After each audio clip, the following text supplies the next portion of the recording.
Autumn Term, Episode 1, week beginning the 4th of September. New beginnings. One of the things I love about teaching is the autumn term.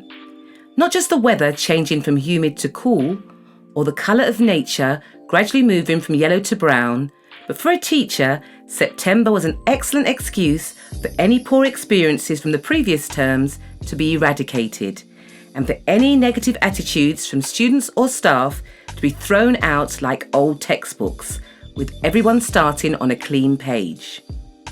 Like January, the beginning of an academic year is an opportunity for me to revisit professional resolutions and start afresh on the ones that failed miserably.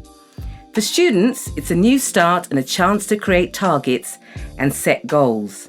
For staff, a chance to show off their newly recharged energy recaptured over the 6-week holiday period. My summer break was bittersweet.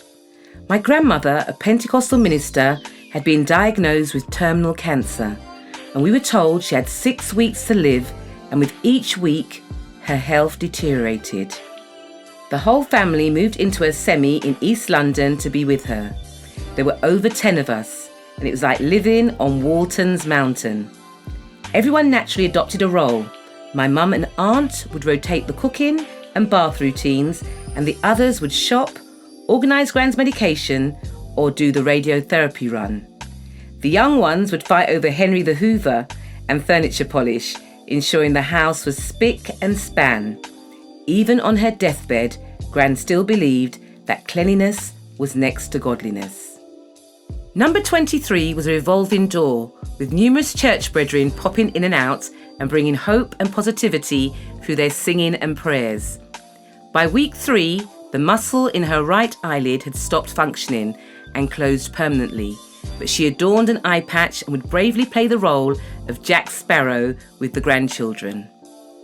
Every morning I would snuggle up next to her under the duvet and read in my best voice a page from her Daily Bread and the Word for Today booklets. She would lie back, close the left eye, smile, nod, and then whisper, "Amen," at the end of each session. I would later retreat to the garden to continue to write outstanding, that's overdue, not brilliant, schemes of work, organise seating plans, and double-check student set lists. By week 4, I was still bogged down with this. If my friends could see me now, I thought, they wouldn't really bother to hate on teachers for having 13 weeks holiday a year. At the beginning of week 5, I'd finished reading to Gran and I was stopped in my tracks by her humming. It was an old gospel favourite. If I can help somebody as I walk along, then my living shall not be in vain. I returned back to her bedside, held her hand and joined in. Halfway through, she paused and whispered, "My work is done."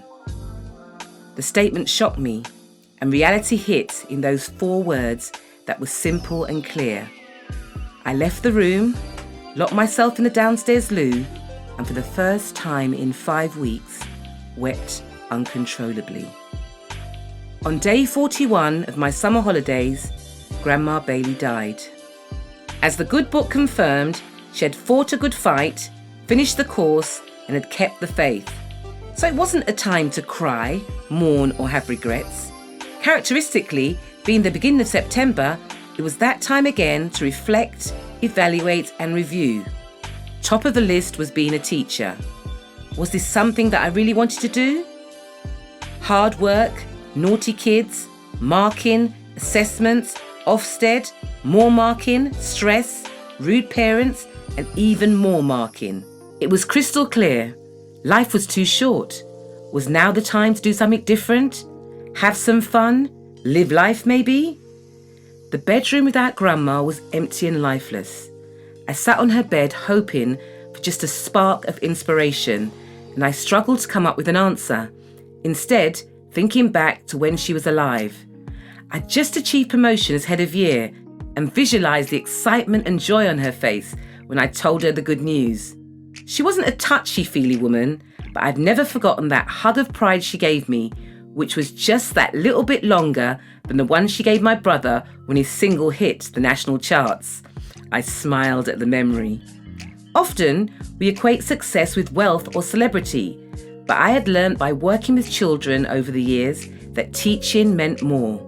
It was a vocation, and being given the responsibility of moulding young intellects and influencing inquiring minds was a precious gift. I was a talented teacher, had a special relationship with parents, and was loved and respected by my students, their families and colleagues. What more could I ask for? I leaned back and picked up her photo from the bedside table. She was smiling back at me in her Sunday best, and it was that moment that it all began to slot into place. My mind drifted back to the good old days. My grandmother was standing on the church rostrum, leading the devotional service and singing with the congregation at the top of her voice, "If I can help somebody as I walk along, then my living shall not be in vain." Thanks, Grandma. The students filed into the classroom looking immaculate in their new September uniform, and I logged into Sims as they began sitting at their desks. I smiled as I gazed at the 28 pairs of eager eyes looking at me expectantly. Watch out, children, I thought, as I moved towards the interactive whiteboard.